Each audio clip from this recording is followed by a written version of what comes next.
Hello, am I audible?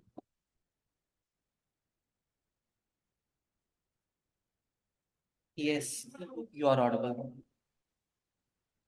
Yes, thank you. So, yeah, we'll start at 12 as decided.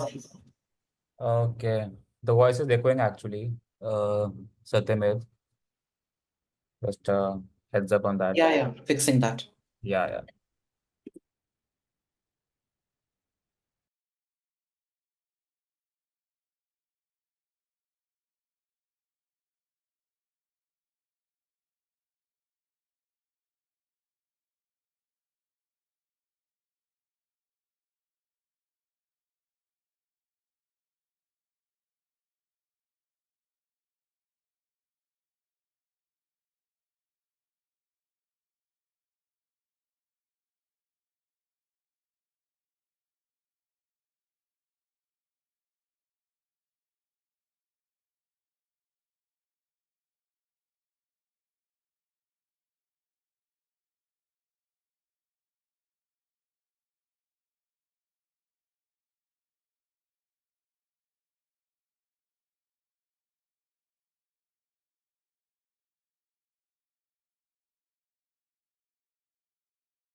Guys, while we see participants joining in large numbers, we'll wait for another 5 minutes and kickstart the session at 12:05.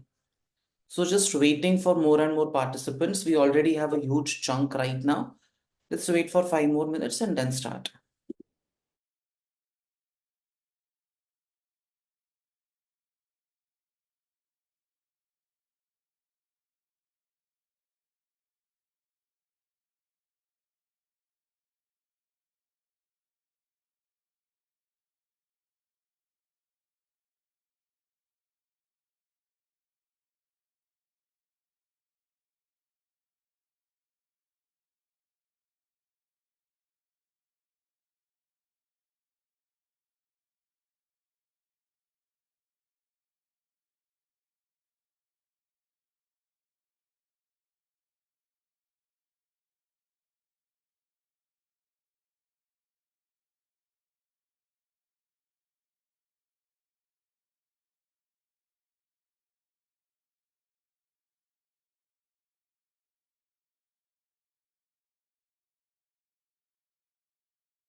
Good afternoon, everyone, and welcome, Maurya, to this very interesting session that we have planned. Guys, today we have with us an extremely distinguished speaker, and I'm sure you are going to benefit a lot through his experiences, what he has achieved in life, how he has gone about it, And I'm sure as he details his journey with all of us, we will get to know about what is the right path to take. But before we get into that, let me introduce Zell to all of you. I'm sure you all have interacted with Zell at some point of time or the other. We are the largest edtech right now in the FNA domain. And over the last 8.5 years, we have been offering upskilling courses in the field of finance and accounts, be it CFA, CPA, ACCA, USCMA, FRM, a unique course on certification course on finance and accounts, and everything in between and beyond. Today's session is Today we have the pleasure of hosting an extremely distinguished speaker, Maurya Hanspal. While I will talk about what all he has achieved, I'm sure all of you would like to hear from him, his entire journey.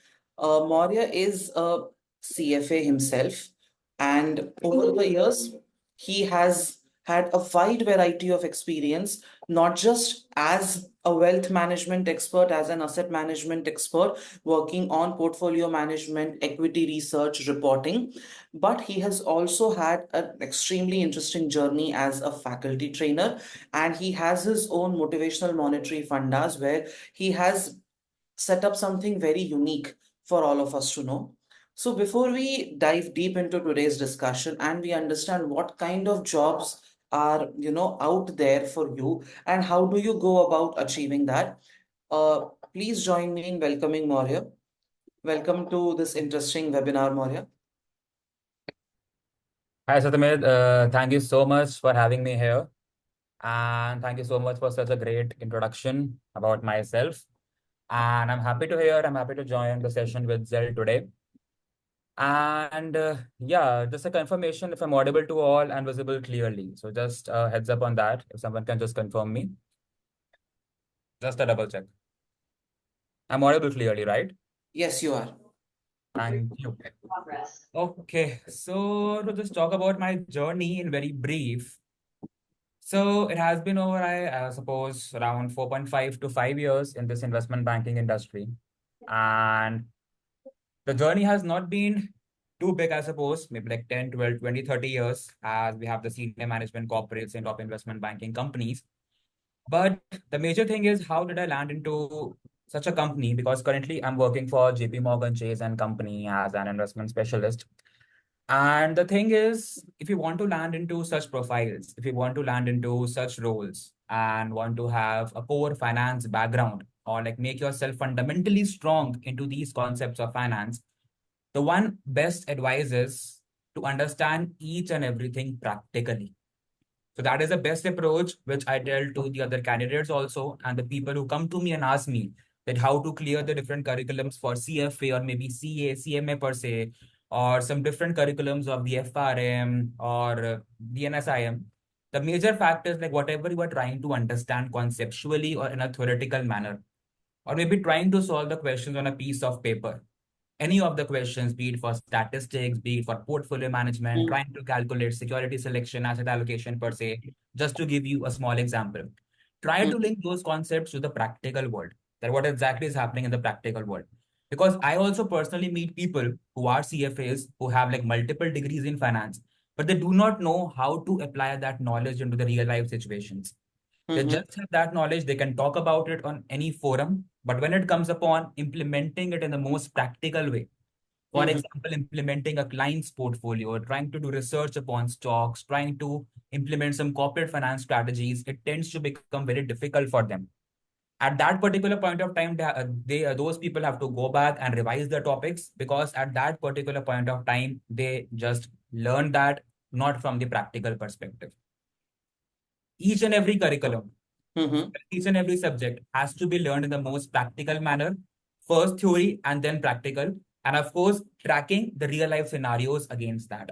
So that is the thing which I tell to the students, and that is the thing which I believed upon from my school time, from college time. I did my MBA, then CFA, and then joined JP Morgan Chase and Company as a campus placement from my college.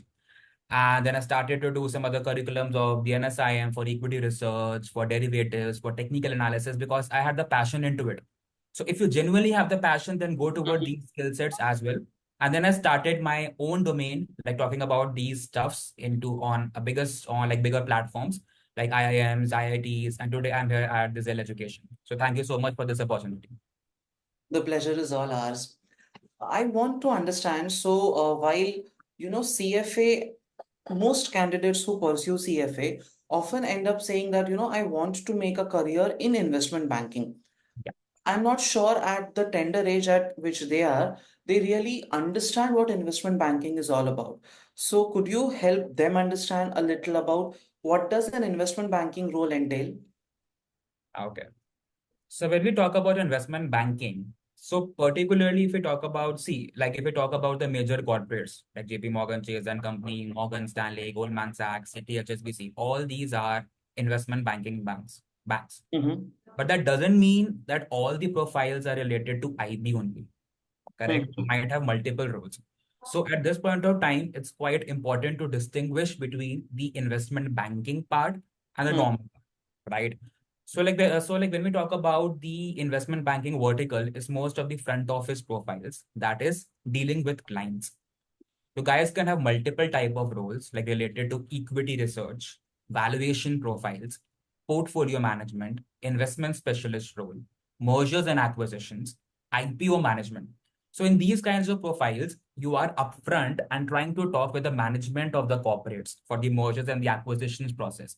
How to Mm-hmm. carry out this process of mergers and acquisitions, at what multiple, at what price the assets, the liabilities, and the different types of constituents, be it the operating assets and the non-operating assets, have to be taken into consideration before facilitating this process of the merger and the acquisition. Mm-hmm. How to be the lead banker for that particular company who wants to come up with the IPO. For Mm-hmm. example, a third kind of a stuff, if the client is coming to us and the client says to manage his portfolio, we have to like take into consideration his risk appetite, his risk tolerance, how much risk he can take in the market, and also the different kinds of parameters that he wants. And on the basis of that, try to design his portfolio, being it an aggressive strategy or a conservative strategy or a moderate strategy. The Mm-hmm. bifurcation for equities, fixed income, and the alternatives per se in different proportions. Tracking the portfolio of the client, right? So, like when we talk about like per se these kinds of roles of investment banking or this particular vertical, to sum up, these are front-end roles catering to the requirement of clients, to satisfy the needs of clients, and also trying to fulfill the expectations of the management going towards the IPO process or some kind of mergers, acquisitions, diversifications process. Yeah. Okay. And while you did mention, I think this will, excuse me, gives the candidates some sort of an idea about what investment banking is all about. But at before we got into that, you were mentioning about their ability to apply whatever they have learned in theory in practical situations. Now, I mean, I would assume that a level one candidate or even a level two candidate for that matter might not necessarily be working, or even if he is working, it would be a certain kind of role. So, how should he equip himself to establish that nexus between the theory and the practical part? Yeah, so great question. So one thing which the students and the people who have just joined the corporate world, like they also face a trouble because the job they want to land into is not the same that they're doing in currently. And that is why they have picked up these curriculums and advanced degrees like CFAs to land into a good role in future. Like, but the problem comes that what they are doing it in that curriculum, they're not able to apply it practically because the job role is not the same, right? So one thing that can be done is I would like to take a small example into this aspect. So what basically happens, what I used to do, because when I joined my company, like in which I'm working in currently, I was not into the profile which I'm doing it right now. It was core away from research, from investments, from tracking the portfolio, talking about standard deviation, sharp errors. No, it was a complete accounting role into an IB firm only, right? But I knew that I wanted to enter into such a profile because I had the passion for that. So one thing I did was by doing all these degrees, my CFAs and some different types of curriculum. So what I used to do, just an example, if I'm interested into for fixed income research, equity research per se, right? Mm, But my mm, role is not of equity research currently at that particular point of time, like 4 years back. So what I used to do at that particular point of time, I had the knowledge to create that financial model. That's it. But how to do it in the real, like in the real world scenario? So I used to take two or three particular stocks, my Mm-hmm. favorite stocks from one particular industry, which I liked upon. I Mm-hmm. created the financial modeling of that stock. I took into consideration the practical consideration, the management commentaries, like which are quite Mm-hmm. important in the creation of financial modeling. Because Mm-hmm. when we as a student do financial modeling, we just have the numbers, the previous year's balance sheet, the P&L statement, and just try to forecast the future numbers, calculating the free cash flow to firm and discounting it and calculating the enterprise value. But we do not take into consideration the real life scenarios, the management commentaries, and the other hypotheses which can alter the financial model in the real world, which happens in the real roles. So what I used to do, I used to hear the commentaries of the different management people on CNBC, on C Business, and different platforms, trying to understand their considerations about the debt payment capacity, their capex, diversification plans, their revenue plans, investments, XYZ stuff. I used to try to like incorporate those things into my financial model and try to make it live and forecast for the next 5, 6 years. Mm-hmm. Then I would track the performance of my particular stock. How is my stock really performing? Are my numbers really matching with the live performance of the stock in the market? How has the stock done after 1 year, after 2 years? Are Mm-hmm. my numbers in the financial modeling matching with those numbers or not? Right? If my kind of expectation is there on some technical indicators or like on the basis of some other kind of fundamental tools that my stock might reach at this price after 6 months, Mm-hmm. I might have a forward P multiple of 2x, 3x, a forward like EV to EBITDA multiple of 10x. Is my justification really valid, or have I really found out the correct number after 10 months? So if I'm doing the research right now, as of like 23rd of February, and I'm trying to find out some number as of like 31st of December, then on 31st of December, I'll see that whether I'm close to that number or not. Mm-hmm. And the same I can try for the different kinds of things like portfolio management. Because in the role of portfolio management, I have to manage the portfolio for clients. So the one Mm-hmm. thing is try to manage your own portfolio. The best thing, start investing into stocks because the Mm-hmm. mutual funds, in case of mutual funds, some other PM would be like handling your portfolio. Like you won't be having the exposure to buy and sell the stocks as per the market dynamics. So Mm-hmm. purchase your own stocks, like create your own portfolio. You Mm-hmm. won't be able to have an exact 100% experience because the PMs might have some different tools and technologies, but at Mm-hmm. least having them as per your own, like creating and purchasing, basically like purchasing your own stocks, trying to monitor them, try to create a portfolio, and trying to be that specific benchmark, be it Nifty or Sensex. So these things can be tried to like applied into the different roles of IB in which you want to be it the case of corporate finance or derivatives. If you have interest in derivatives, it's a risky market. More than 90% people like they tend to lose money. But again, starting with some money, because in your like initial stages at a young age, you can afford to lose money, at least some money, but money because you have that 20, 30 years with you to earn back that money. So take the maximum risk, apply your practical skills in the real life, be it options, be it futures, up to a limited extent. Here, I do not mean ki sara paisa gava do like in options and futures, up to a limited extent just to understand the thing. Because jab tak like you won't be able to understand these things practically, like you won't be able to implement it. There might be some difference in the actual role and the practical implementation of yours, but that would be just in terms of the softwares and the system that these banks are using. The knowledge will remain same, ideally. Right. Well, that's a very valid point because while everything cannot be applied verbatim, but there has to be a point of commonality between the two, which will something that you have learned will help you understand maybe say a new product that has come up in terms of financial markets. Mhm. Now I want to understand, and I'm sure students would want to know that as well. In in your journey and as you progress, what kind so where were you educated in Mumbai or elsewhere? I was educated in Delhi. I did my graduation from Delhi and MBA from Hyderabad. Okay. So did you have, so what kind of peers did you have? So, and was that instrumental in shaping your journey, the right kind of peers?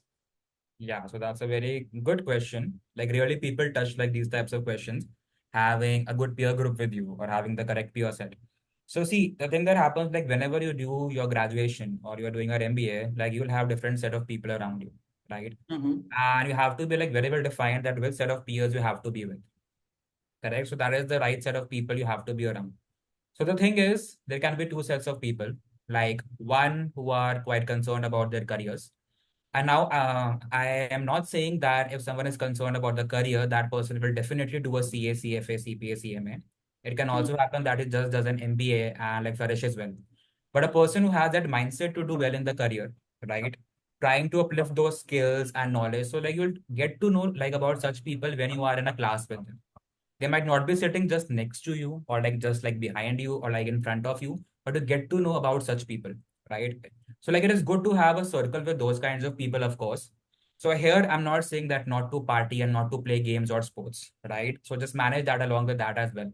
But having the right set of people who are like able to maintain a balance between the non-core activities, be it padding or sporting per se, Mm-hmm. or because core here I mean like talking about the finance, because here like we are like talking about the finance discussions only, but we Mm-hmm. also have a clear mindset that what they want to do in the real life. So having to collaborate with those people, because those people also help you to grow because they have their own mindset about a particular product. Like for example, if I just tell you about myself, I used to join finance clubs. So finance club is something that is again a good motive, like where like people can connect with like-minded people. Because from my experience, if for example 100 people are there in a finance club, just Mm-hmm. 20 or 25 of them max would be like goal-oriented people. Because rest like 60 so to like 70% people like just join for the namesake, like just to show Mm-hmm. the people because we are the finance guys, but they won't have the actual knowledge. So try to connect yourself with the 20 to 30%. And the same can happen in the case of the whole college population as well.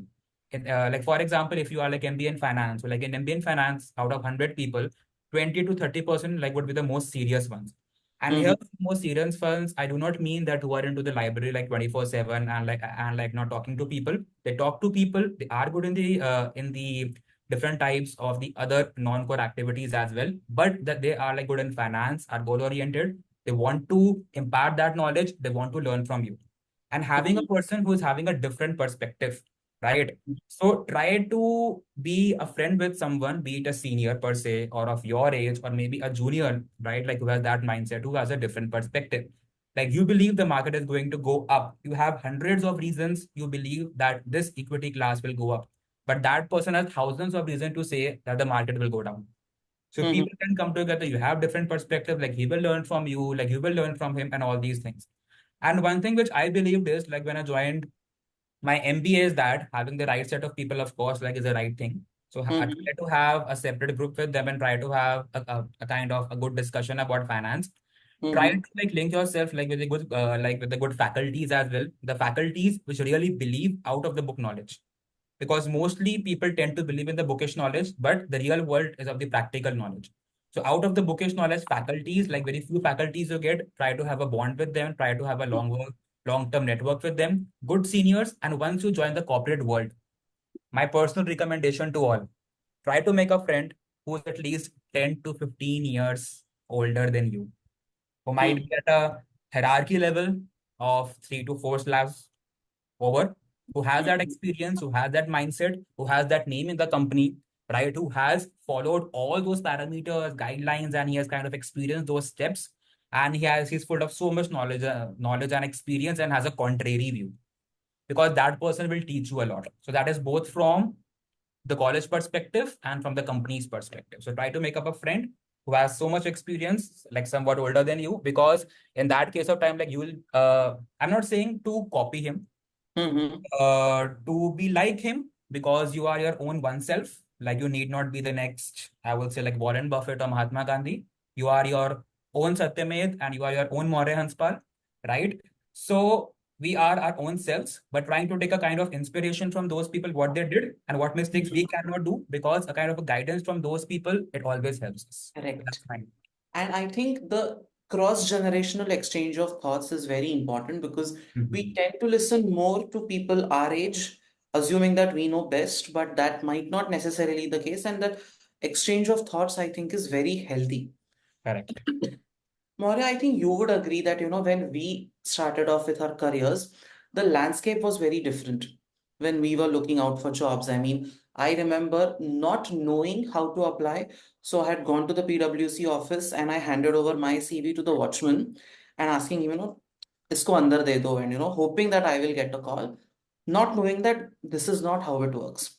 In today's day and age, there's so much that is there on social media in terms of, do these four things and you will get a job, or you have so many influencers telling you what to think, how to answer, how to even, conduct every single bit of the interview. What is your guidance to these candidates in terms of, how should they equip themselves? The finance part, of course, is there, but any other skills that they need to have, not necessarily for that what they get from social media. Yeah, huge information on social media, different YouTubers and finance influencers trying to, I would say, like create a mark over the other people and saying that their content being the best one and they have the maximum knowledge that they can provide to the candidates. Of course, nice.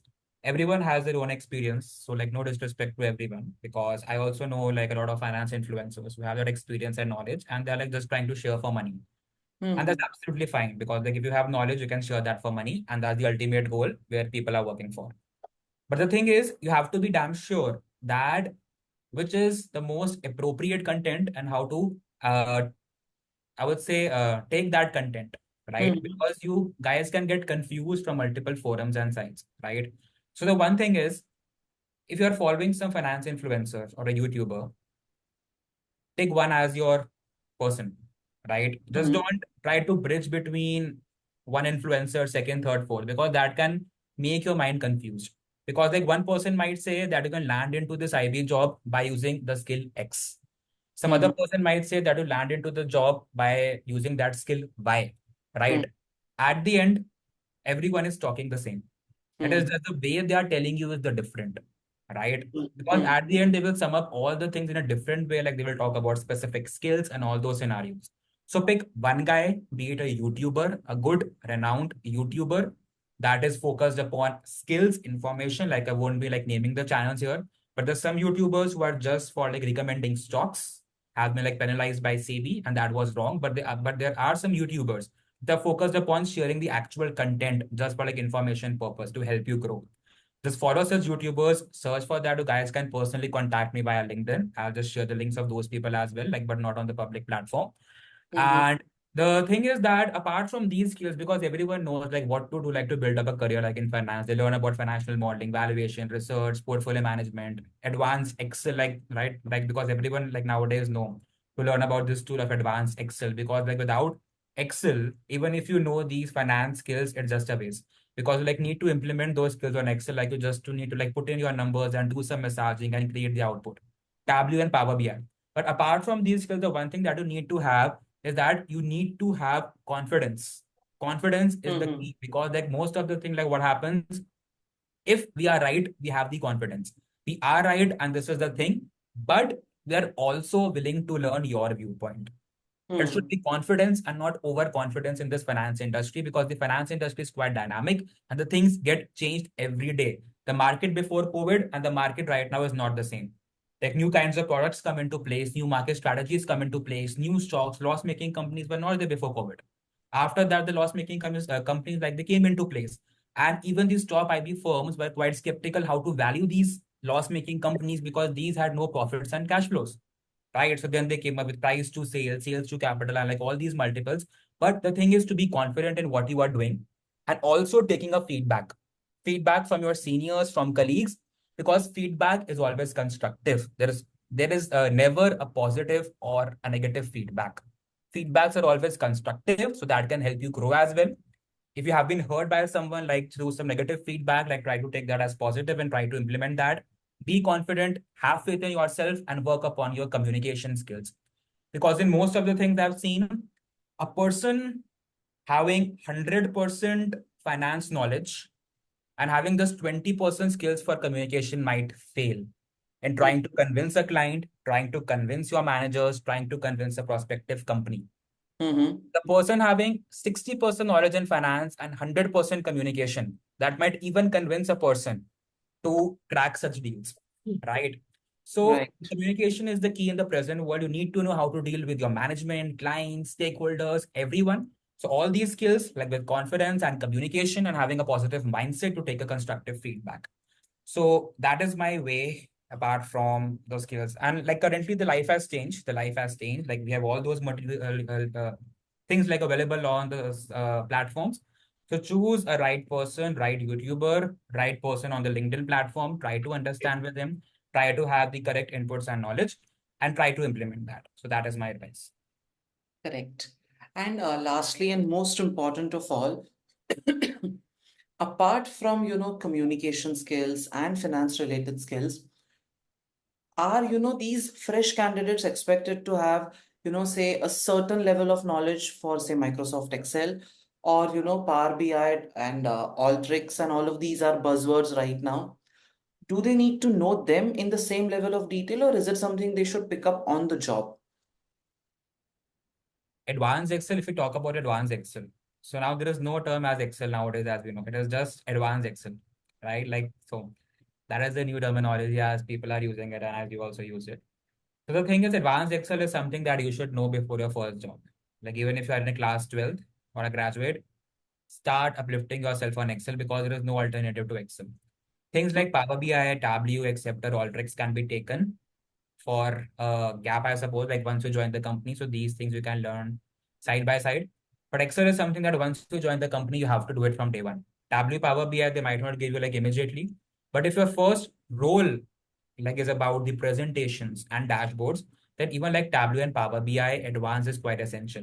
But if your job doesn't require Tableau and Power BI, it's a normal finance profile that you have landed into, or be it any kind of finance profile, marketing, HR, operations role, advanced Excel is very necessary. You need to know because rarely people will teach you Excel in the corporate life. They will mock you, taunt you at a point of time that you don't have advanced Excel. Kya kar rahe ho? Like you are using just your mouse, right? Like you need to be quite handy and fast on the keyboard and stop using the mouse.